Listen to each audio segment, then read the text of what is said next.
Hey guys, welcome back to my channel. It's Nasdaq with Arshia, and today we're going to be doing a special episode, or rather a special series, of mistakes that are keeping you poor. Before we begin, I want to say I'm not a financial advisor, and you should always do your own due diligence and research before taking part in any investment scheme. So just don't blindly follow me, do your own research.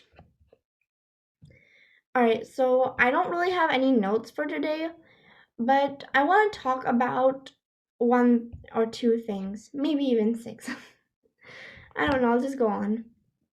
So, firstly, the first mistake that is keeping you poor is lotto tickets. So, it's basically the $2 like dream, basically. The $2 destiny trap. So, basically, you invest $2 thinking that you will win the lottery on a lotto ticket, and the stakes could be really big, maybe 10 million, 1 million, depending on how big the lottery is. But here's the catch. You might be shocked, but you have about a 1 in 302,575,350 chance of winning the Mega Millions $340 million jackpot that's up for grabs in Friday night's drawing. And theoretically, you'll be like, hey, Arshia, we have that one chance, right? That's why we can do it. Theoretically, you can. But to put that in perspective, you have a far greater chance of being attacked by a grizzly bear while on vacation at the U.S. National Park. And that happens every 1 in 2.7 million visits. So your odds are better being attacked by a grizzly bear. But despite that, thousands and thousands and thousands of Americans will buy lottery tickets for a minuscule, remote, almost impossible thing to win. It's nearly impossible. Consider it impossible, okay? About half of Americans play state lotteries, with total sales topping $71 billion in just 2017 alone. That's actually the most recent year on file I could find, so, So consumers each spend an average about $86 a month on lottery tickets. All types of lottery tickets, literally. Spending on lotto tickets adds about $1,038 each year per consumer, which is crazy. So one thing that I want to clarify is that the stakes could be really high if you win, but if you win, you have a better off chance of going to the stock market, investing your $1,000. Let's say you invest your $1,000 for about 40 years, okay? $1,000 for the standard stock market return of 10%, okay? You would get $500K after those 40 years versus having $1,000 investment in the lottery tickets for 40 years and no return. You'll get zero, nothing. So you're better off investing in the stock market and not in the lottery. Because we investors will say this very often, and listen carefully.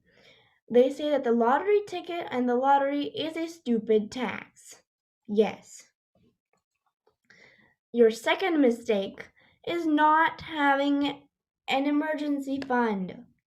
I can't stress this enough, but many Americans don't even have $1,000 emergency fund.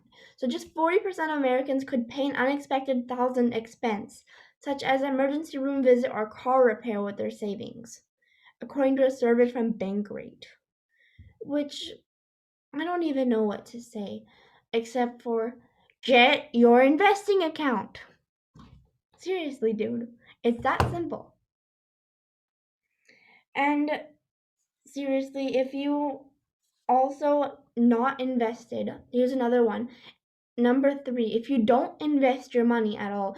So many of us grow up wanting to be wealthy, but we aren't exactly taught how to save money and how to invest. Most families aren't taught that. So you need to invest in the stock market. Seriously, like for example, if you invest when you are 21 years old, okay? So you invest about $300 per month, which is not a mediocre amount of money. It's an average amount of money, like a decent amount of money. And for 8% of the stock market return, and I know that'll be like the average because sometimes it'll be more, sometimes it'll be less, but let's say 8% constantly, okay?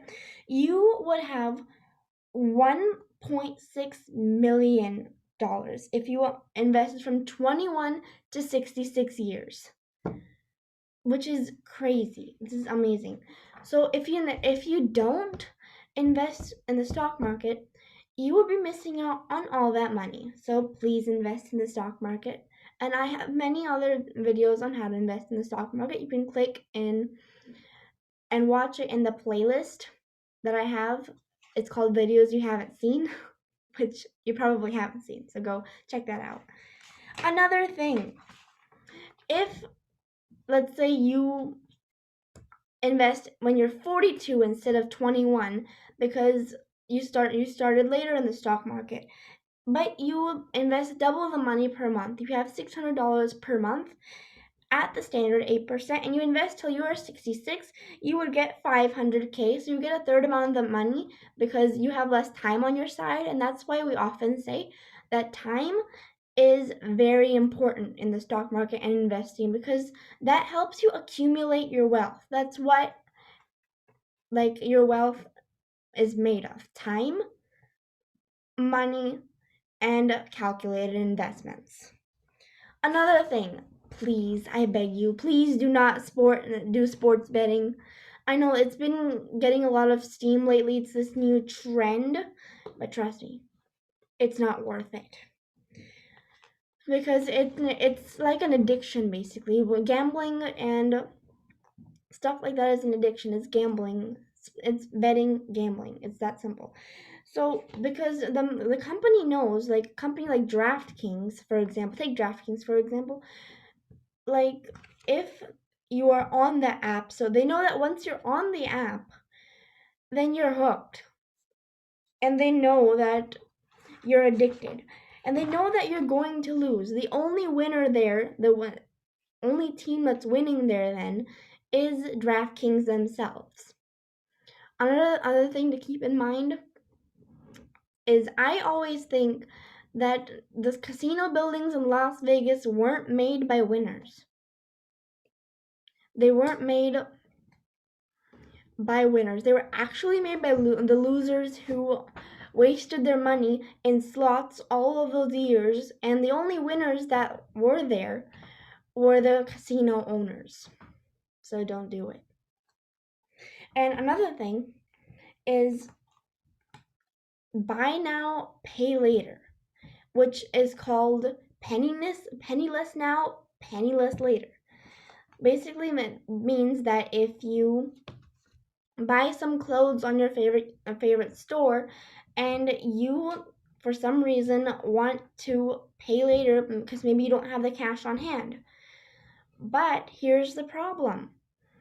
You pay in installments later on, of course, but if you don't pay on time, you get slapped in the face with a big fee. And that's what keeps you broke. And that's what companies are realizing now, that you probably won't pay your bills on time, so they can earn so much more money on that. So don't do it. We want we want your money to make more money, not others more money. You always want credit. You always want money going into your account, not out of it. Okay? And another thing, and is if you don't pay on time, if you really don't pay on time, if you don't think you're going to pay on time, then don't buy it. You probably don't need that. And another thing is that the rich buy sensible things they know they're actually going to use and they actually need, and that's actually very important. The poor just will really buy crap. They'll just buy more crap and more crap and more crap until you have an apartment full of crap and no money. So really you shouldn't do that. And the last thing I want to point out is the 0% APR pitfall. This happens to almost everybody. So, for example, you have $500, okay? And you want to buy a TV for $500 in your pocket. You walk into an electronics store. you have a salesperson come up to you and she says, "Oh, this is a really nice TV. I agree you should buy this, but may I direct your attention to this $1,000 TV, which is so much more nicer." And 0% APR is like when the salesperson says, "Oh, you only have $500? Don't worry, dude. I got you. I got you. You can just pay it on installments within 12 months with 0% APR." And actually, you don't feel the pain in paying the money, but subconsciously, this makes you spend more. So now you're gonna want to buy a new like TV cabinet. Then you're gonna want to buy a laptop on 0% APR, and then this just piles your expenses and your loans and your debt, and then it just keeps you poor. And thank you guys for watching this video of part 1, what makes you poor. And I hope you enjoyed this video. If you found this information helpful, please be sure to like, comment, and subscribe. You have 3 seconds. 3, 2, 1, subscribe. See you in the next video.